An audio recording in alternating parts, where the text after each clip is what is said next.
जिस जिस विषय के साथ आज आप लोग यहाँ पर उतरे हैं, आज आप लोग एकत्रित हुए हैं, अगर सरकार की तरफ से ऐसा कोई ऐसे कोई अनुदान की या इस तरीके की जो छूट की मांग आप लोग कर रहे हैं, ये अगर नहीं निकल कर आता है तो हमारा संत समाज क्या करेगा?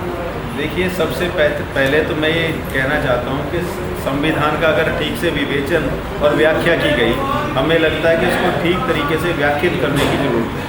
अगर व्याख्या ठीक की गई तो ये सब चीज़ें अपने आप समाप्त हो जाएंगी। अब रही बात कि यदि सरकार अडिग रहती है और उसको एक टैक्स सोर्स मान के या इनकम सोर्स मान के मंदिरों पे चिपकी रहती है जों की तरह, तो हम तो कोई ये शराब को बंद करने के लिए आह्वान नहीं कर रहे जिससे उनको टैक्स मिलता है। तो मंदिर और मठ जो हैं ये एक धार्मिक विषय है, स्वतंत्रता का विषय है, राइट टू इक्वलिटी है।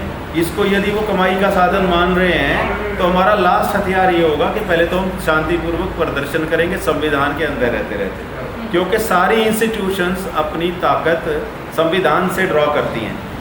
तो फिर हम ये आह्वान करेंगे संत समाज की तरफ से कि कोई भी व्यक्ति हिंदू समाज का 1-5 पैसे भी मंदिर में दान ना करे और चला ले ये मंदिर जैसे चलाने हैं, हम इनको दान ही नहीं देंगे। इस चीज़ का आह्वान करेंगे। फिर हमारे पास लास्ट ये तरीका रह जाएगा कि मंदिरों में हम दान देना बंद कर लें, परंतु ये एक अगर ऐसा हुआ तो हम ये मानते हैं कि हिंदुत्व के प्रति ये सरकार इसके लिए उत्तरदायी होगी और हिंदुत्व के लिए ये नुकसानदायक हो। चलिए, अब इसी सवाल को उल्टा कर देते हैं कि अगर सरकार मान जाती है तो हमारे धर्म को, हमारी संस्कृति को, हमारे देश के लिए आपका समाज क्या है?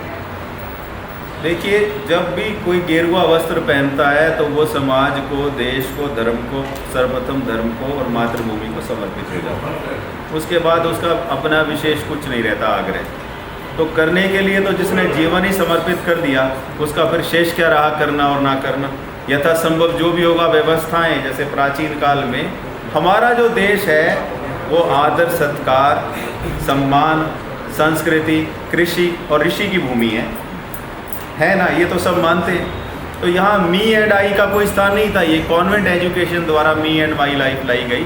हमारा तो वसुधैव कुटुंबकम नारा है और हम सर्वत्र देश के लिए हमेशा से कटिबद्ध रहे हैं और रहेंगे। और व्यवस्थाएं कोई ऐसी चीज़ नहीं है कि बनाई नहीं जा सकती। यदि और चीज़ों की व्यवस्थाएं बन सकती हैं तो संत समाज सक्षम है, उसमें पढ़े लिखे लोग भी हैं, समर्पित लोग भी हैं, इस व्यवस्था को सुचारू रूप से चलाया जा सकता है। स्वामी जी, एक और मांग हुई वैदिक स्कूलों की। तो वैदिक स्कूलों की स्थापना को लेकर आपका क्या कहना है कि क्या ज़रूरत है हमारे भी देश के बच्चों को इस संस्कृति को, अपनी भाषा के ज्ञान को, अपने जो ग्रंथों का ज्ञान है उसको उन तक पहुँचाने के लिए? देखिए, सर्वप्रथम तो मैं सबको ये बताना चाहता हूँ कि हिंदू संस्कृति के अनुसार किसी भी बच्चे का जब नामकरण होता है तो किसी न किसी देवी या देवता का नाम होता है। यहाँ हमारी संस्कृति शुरू होती है और मृत्यु के पश्चात तक उसकी सांस्कृतिक रूप से उसकी दाह और संस्कार आदि करते रहते हैं। अब ये मी आई एंड माई वाला जो सिस्टम आ गया कॉन्वेंट एजुकेशन का, तो ये किस तरह से यहाँ पर भरा जाएगा इसको, जो क्षतिपूर्ति हुई है।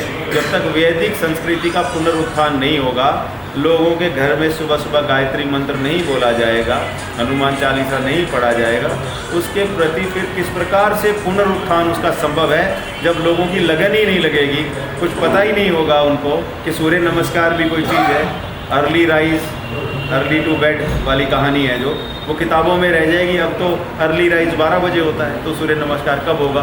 तो ये सारी चीज़ें हैं जो हमारी सर्वप्रथम किसी देश की सुरक्षा के लिए उसकी संस्कृति की बहुत ज़रूरत होती है, उसकी सुरक्षा होनी चाहिए। स्वामी जी, आप लोग हमेशा बोलते हैं कि ज़रूरत होती है बच्चों तक इन चीज़ों को पहुँचाना चाहिए, लेकिन उसके लिए आप लोगों का प्रयास कहाँ तक?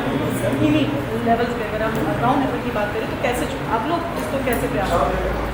हम ये जानते हैं कि भारत में ऐसे ऐसे महायोद्धा हुए जिनमें से एक महात्मा पोरस भी हुए, हम उनका महात्मा का नाम दें। और आप स्वयं श्रीवास्तव हैं, उनके कुल से हैं। आपको पता है कि जब धर्म पे संकट आता है तो पहले सर्वप्रथम बाहुबल प्रदर्शित किया जाता है, उसके साथ साथ आपके विद्या बल भी होता है और विवेचना बल भी साथ में प्रयोग होता है। विवेचना बल के लिए स्कूलिंग बहुत ज़रूरी है और वो प्राइमरी लेवल से अगर हम जागृत बच्चे को करेंगे तो उसका भटकने का भी जो है, जिस तरह लव जिहाद आदि की चीज़ें आ रही हैं, इस तरह की चीज़ें आ रही हैं, तो वो उनके स्कूलों में आतंकवादी बनाए जाते हैं, हमारे स्कूलों में सन्यासी बनाए जाते हैं।